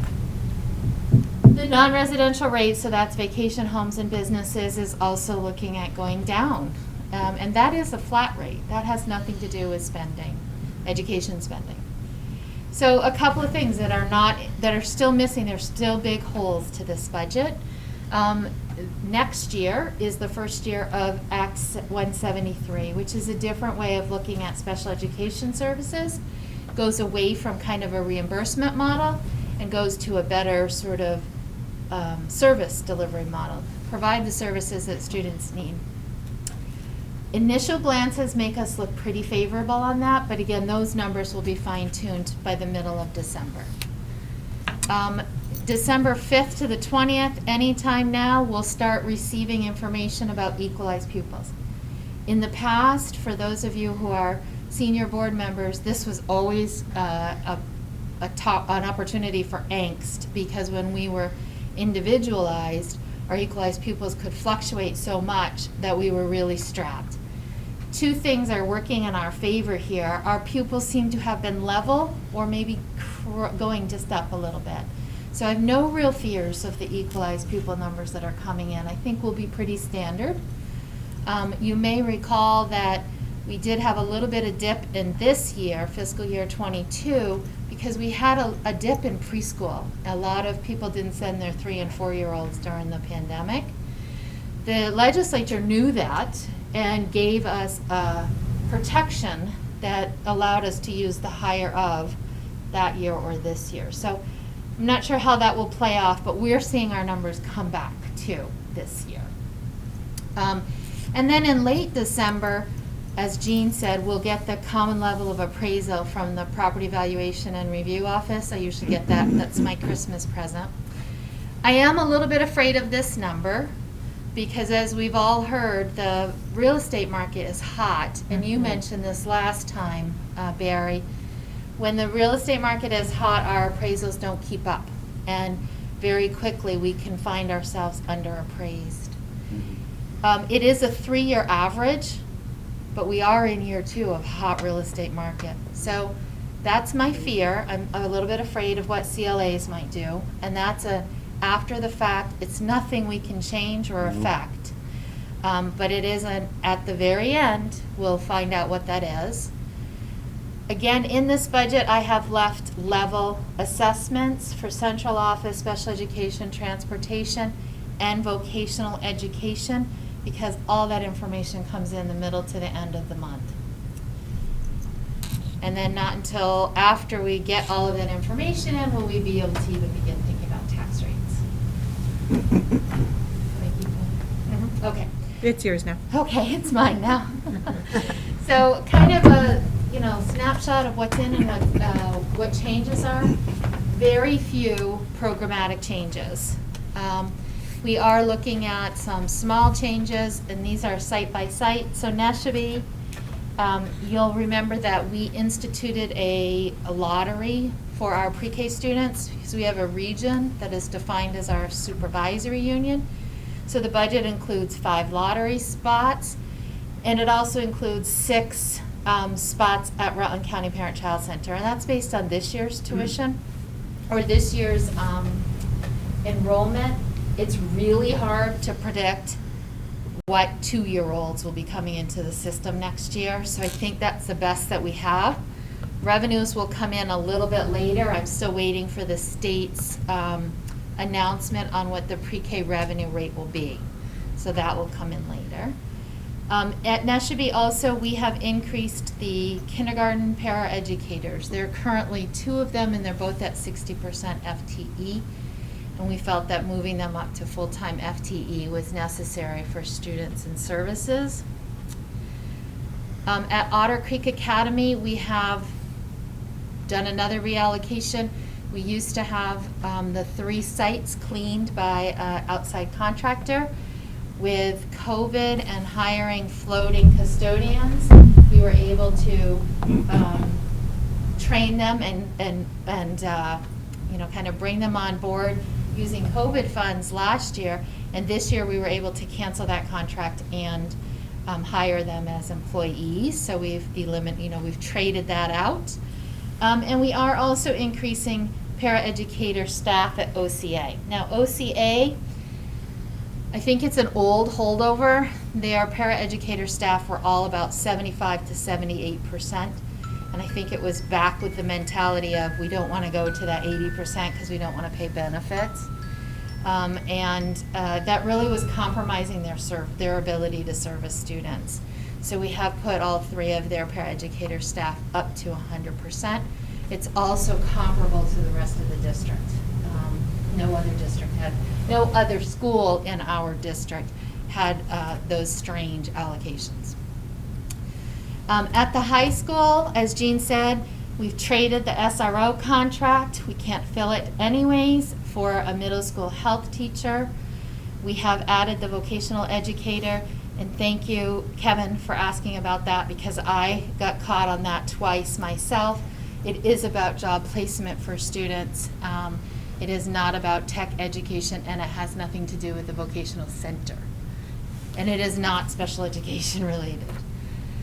We are also adding 1 paraeducator to meet the needs of a student who moved in. We have a student that is no longer, we get to reduce 1 VAC out of district tuition. And then just a reminder, I have not put in any changes for the actual vocational education Stafford and Hannaford costs yet. That will come in December, in the middle of the month. And just a reminder, for OVU, the overall of us, no assessment increases have been in there, but everything else is level funded. So as Lori said, speak now or forever hold your peace. That's where your honorariums are. And they have not been changed since Act 68 merger. So you have been at the same rate since the merger of Act 68. So that may be something you want to think about. It may also be something, nobody goes into this to get rich, but it might be enough to entice additional board members. So think about that. Then there's kind of the standard everything else. So Jean flipped through those slides pretty quickly. You also saw them in October, but we start with looking at class sizes, and we start looking at class sizes with our class size policy and try to make sure that we are designing them to assure equity of services across the schools and that we're within our policy guidelines. In addition to that, we have included salary and benefits as you recommended or as you directed us to. And then we've made line-by-line adjustments for things like utilities, supplies, and non-program-based cost. Basically looking at history and how we've been spending that and making differences. Just an FYI, again, health insurance, the premium increase is up 5.2%, which is not a bad increase. But we still don't know what the arbitration decision will be, and again, it affects the second half of the budget year. So I don't, obviously I've budgeted for the whole year, but I budgeted for the whole year based on the arbitration that exists today, and I know that it will change. And just a reminder that over the past few years, we've done a lot in adjusting staff and focusing on ways to be efficient as a merged district, kind of righting the ship, if you will. So now we're really there. So we're really not seeing any major changes or more efficiencies to be had. That's not to say we're not always on the lookout, because we are, but we don't, there's nothing that hits us and says, oh, we're overstaffed here, we can do this, this, and this. We've done all that. You already spoke to this. I did, but I want to remind you, especially number one, I'm going to look at you, Barry. So you make mistakes only once, right? So revenues are not done until December, but we do have $460,000 in the bank, if you will, from surpluses in 2020 that will be applied to this budget. I forgot that last year. I won't forget that again this year. Again, expenditures assessments aren't in. Tax rates won't come until the middle of December. We just got the commissioner's letter a few minutes ago. Equalized pupils and vocational education, again, end of December. Here you go, Bill. So here you go, Bill. So, and your pages give it to you in 3 different formats. So what I'm trying to show you here is where do we spend our monies. So if you look at it first and you think about departments, this is what a function is. So our budget is going up just over $1 million, which is 4.78%. And if you look at the percentage column, that tells you where that 4.78 is going. So direct instruction, so includes instruction, direct instruction, special education instruction, vocational instruction, co-curricular instruction. All of that is going up, the majority of it. 4.4% of our 4.78 is going to that. And then the rest is just little bits by each of the departments. They're essentially level funded. So that would be student support services. Student support services are guidance and nurses. Instructional staff support is library and media. General and administration is the board. School administration is pretty obvious, is the school. Fiscal services and technology is the central office assessments. Facilities are our buildings, all of them. Transportation, again, to and from school, as well as co-curricular and after-school transportations. And then debt service is obviously debt service. So it's just kind of one way, sort of, where are we investing our funds? Where does our money go? What departments? And a basic math question. Yeah. If the highest percentage increase is 4.40 for all those blocks, why is the summation 4.78? So I am not showing you how much instruction went up. I am showing you how much of the budget's 4.78% went to each of the department. So does that make sense? No, it's going to confuse me. That's okay. Yeah, I love and hate percentages for this reason, because there's 2 ways to look at that. So the overall budget's going up 4.78%, and that intentionally adds down to 4.78% because the base that you're dividing the increase on is the overall budget. So it's not a line-by-line increase. Okay. I don't know how else to word it. As long as you know the answer, that's okay. And so then the other way to look at the budget is, what are we buying? And where does the money go according to what we are buying? And so that would be what we call objects. And so salaries, of course, is all salaries. So now we're not talking about, just teachers or just paraeducators. All salaries in the district, they account for a 2% 2.17% of that 4.78% increase. And benefits, again, all benefits, health insurance, FICA, workers' comp, all of the benefits account for another 3. Purchase services, those are contracts with vendors like Control Technology for the HVAC, those type of things. Repairs and maintenance are pretty obvious. Those are not only the buildings repair and maintenance, but any repair and maintenance on instructional equipment. Assessment tuitions and travel, that's pretty level because remember I already told you the 2 components of it haven't even been adjusted yet because I don't have information to really adjust them. Supplies and utilities, again, pretty obvious. Driver's ed vehicle, pretty obvious. And then principal and interest, of course, is the same thing as debt service. So that is where the money goes. Brenda, just a question, because it didn't register accurately in my head or clearly enough in my head. Back when you were talking about the yield and the $90 million surplus, and the range of yield was between 12 and 13. And then you also said, we all know from our own experience, it's not wise to apply all of your surplus in 1 year. Is that what the range implies, that potentially there'll be a portion of that 90 that'll be decided by someone else? The legislature. And whatever that decision is, will actually set where that scale stops? Yes. Oh. Yes. And when I actually read the letter, again, while you guys were in a meeting, so it's really, I haven't given it its full attention that it deserves, I assumed that their range was 90 million, the 13,000, applying the full amount, because that's what the calculated formula says they have to do. And then the 12,000 was calculating just the governor's recommendation of only using half of it, which is exactly what we did with our surplus, only we spread it out over 3 years. But when I read it closer, the range is applying none is 12,000 and change, and applying the full 90 million is 13,000 and change. Either way, both of them are looking at a range of 2.5 to 8.9% homestead yield, homestead property tax decrease. Yeah, they're both good numbers. They're both good numbers. They're both good numbers. Right. My fear is CLA. But we can't do anything about it anyway, so that's a wasted worry. Other questions for Bar? Go ahead, Bill. So we don't know our revenues and we don't know our expenditures.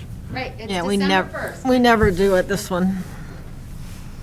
You know your expenditures except for 2 of them. Well, we've estimated a couple of those numbers, right? No, actually, we haven't changed them at all. So vocational education and assessments are just in at level. They haven't been estimated. All the rest, I feel pretty confident in. Okay. Now, just to remind you, we are in negotiations, so. Well, that's what I was referring to. Right, but we use the parameters that you Yeah. provided to us in executive session. Those are in there. Granted, it's not over, but the parameters are in there. Well, Which you we're gotta gonna have talk some about. number. Today. Pardon? You have to grab some set of numbers. Right, so we asked Find you, them later. we asked you 2 months ago and used what you gave me. Secretary said 173 was in trouble. Yeah, we're hearing that rumor, he hasn't said it to us yet. He said it today to the waiting study committee. Thanks, Dan. Because of the waiting study. Because of what? Because of the waiting study. It might be delayed. The waiting study has its own set of problems, so does 173. Okay. So I'm gonna pull us back to the budget. Sorry. Any other questions on this first draft? I just sent you the presentation and the yield letter. Thank you for that. Do you want to change your honorary? No. That's a super awkward, like, I don't see how that ever would happen. It's When we like- had our first board meeting as a unified group, we actually voted on what our honorarium was gonna be. And then it has not come up since. Yeah. But I mean, who, like, we're, I was just gonna make a suggestion, just so we could kind of see where we are as compared to the rest of the state. Is there a way to find numbers of what other board members are making? Or in the I area? wonder if ESBA would have it. I can find out if. Just to see where we're at. I can ask my friends as well. Okay. Okay. All right, next thing on our, we're running out of time and we do need to have an executive session. And you have so- Jeff Spalding joining you for negotiations. Right, so we're gonna try and fly through the rest of this.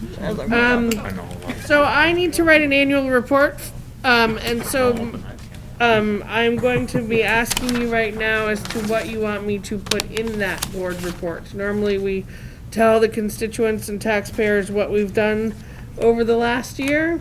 One of those things I think we can tell them about is the facilities decisions that we made last month. I think we need to talk about COVID again. But I wanted to know what else you would like, if there's anything else that we did that you feel is worthy to put into that Auditorium. letter. Didn't we do that last year, although nobody could see The it? auditorium was this It year. wasn't really, yeah, it was Okay. really in this past year. We talked about it last year, but you really did it in 2021. All right. Anything else? Just to stay, no, sorry. Ah, it's COVID stuff. Yeah, we do, and I don't remember if it's the right spot, but do we do anything with like the Hawk Hill and all that? Or Derek's, is that, would that be a right place to? Yeah, sure. To summarize Yeah, if you want to do that. some of the, well, you can look at my annual report to the board. Okay. We usually Just try and clip keep it from to a that. one-pager, right? Yeah, I'm not Right, gonna so- go, I might just hit the highlights and Yeah. then say where they can go and find that Yeah. information. Okay, anything else? I don't know how you would say it, but this is a lot more stable than a lot of other places around the state. You are? Our district is. Yeah. Oh, yeah, Stable, stable. is in, As in, we're, cool. You're cool. that's important. It's Yeah. important to mention that. Yeah, you're to- fairly to- unified, you're Yeah. moving forward, you're making progress. Oh, talk about your facilities conversation. yeah, I have that done. Brenda had her hand up. Yeah, Brenda. Tuitions, remember I forgot. Oh, we have to yeah, act we'll on come back, tuition. yeah, we'll Okay, come thank back you. to that. All right, well, I'm gonna Have go you with, been asked by Brandon to bundle again, the town report and the school report? Did that get Yes. worked out? You have been asked? Brandon, yes, we are. Where they're gonna just put out one report, and part will be school and part will be, yeah. okay. Well, this is a good start, and if you think of anything else, you guys can email me. Okay, let's see, board member recruitment, ongoing discussion. We all know that, Bonnie is up for reelection and is not going to stay with us unless she's changed her mind. Depends on the money. I know, right? Maybe it does. I'd have to go. Barbara's also up for, this time. Angela is vacating her seat. I am up for reelection. Barry, you are up for, one year- more year. last year of a Last year three-year of a term. 3-year. And Derek, are you up too? Yeah, make Okay. it worth my while. All right. Well, I might be able to eke out an extra $50 for you. All right. Over 3 years. Over 3 years, yeah. There we go. Next year you're gonna be- All right, so just keep that in mind. So we are looking for a Leicester member, someone from Leicester. We're looking for someone from Pittsford. And then Sudbury position is open, and then a couple of the at-large, right? 3 at-large. Okay. Okay. Yeah, we'll do tuition. Let's do tuition. So, We so need that a. Brenda could go home, maybe we Yeah, could. do you want to tell us the motion and then maybe someone can say that's what I want to say? Or just, like, what was last year? The motion is actually on, it's Oh, just the it's- numbers yeah, are not. that's right. So Yeah. I would recommend that the elementary tuition rate be set at 16,400 and the high school at 16,900, which is about 7% over the current announced rate. Okay, does someone want to make that motion, please? So moved. Second. There we go. Any discussion from Brenda? Bill and somebody else. Eric, Why are they so close? why are they so close? Why are they so close? It's a formula, right? Honestly, I think part of the reason they're so close is because their enrollments are really close. When you look at the K-6 versus the 7-12. Okay. That Do we is get true. many tuition kids, or? Pardon? We get about a half a dozen from Chittenden and 1 or 2 from Ira every now and then.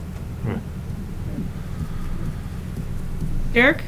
Is there a state average at this point? It's all formula driven, so I It's all don't. formula driven. Per Will year, be. state average is around 16.8. Yeah, I don't know the state average. We don't know next year's state average till everyone passes their tuition. Surely. Rates. But It's this, also the a bit of a current, risk-free, because because we get to collect or are required to refund if we are off on this number by more than 3%. So it's a good number to report, because, as accurately as possible, but if we really blow it, we really don't lose anything. great. And as Mike said, we don't have a lot of incoming students. We're not like Rutland City, where it's really crucial because it's used to calculate revenues. We're not as reliant on the revenues that we get. Any other questions from Brenda? Okay, hearing none. All those in favor of the tuition rates of 16.4 for elementary and 16.9 for high school signify by saying aye. Aye. All those opposed? Thank you. We have tuition rates. Thanks, Brenda. Okay. Thanks, Brenda. We gotta extend the meeting. Yeah. Yep, we do. So someone want to make a motion? It shouldn't be more than 15. I will. Maybe a half hour. I'd say do it for half an hour. I move half hour. Yeah, I gotta head to work. Second. Second. Okay, thank you, Eric. Okay, all those in favor of a half an hour extension, please signify by saying aye. Aye. All those opposed? Okay.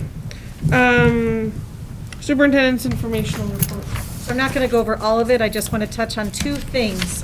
One is you all received an invitation. It came through Melinda today for the holiday social that the association primarily puts on.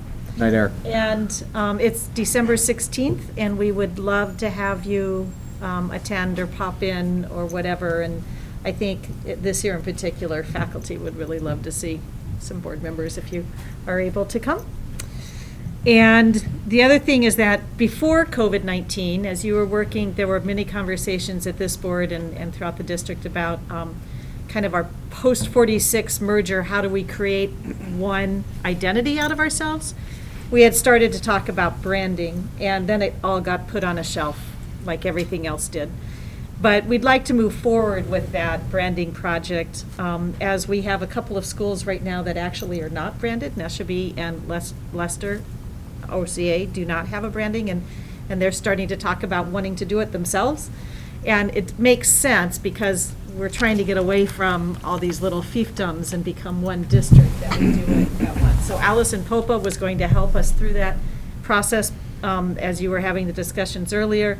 She met with Melinda and me yesterday and said she's ready to jump in on it if we're ready. So I think we're going to try to jump back in on that and create, really it neatens us up, and she'll help us with that. I don't know what branding is.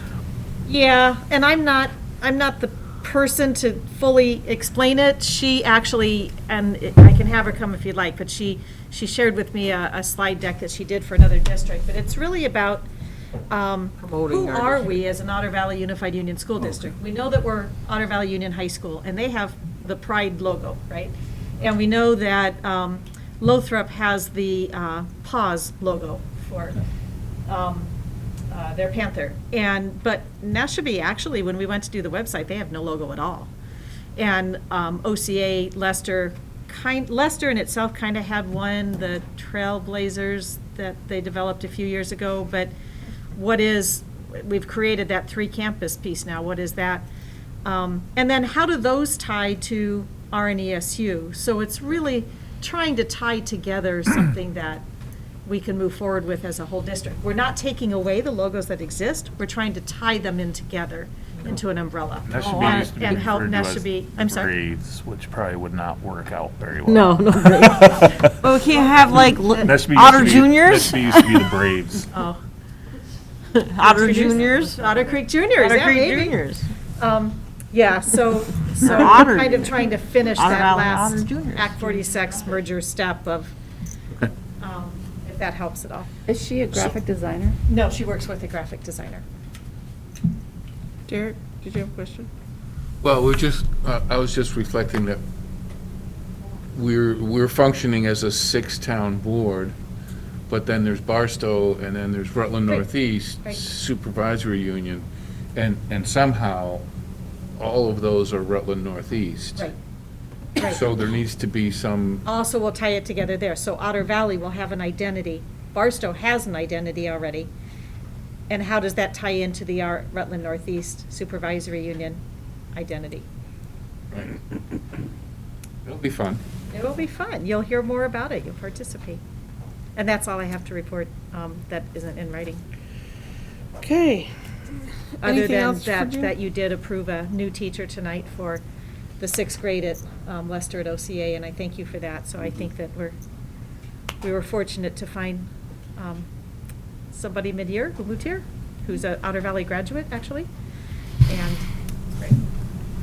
I'd still like to have a volunteering discussion. I don't know if, I mean, we're all tired and we have an executive session, but if we could move that to next meeting, I'd appreciate it. Oh, what? About volunteers in schools, I gave you some information about our policy in my report. That's why it's coming up now. Bill?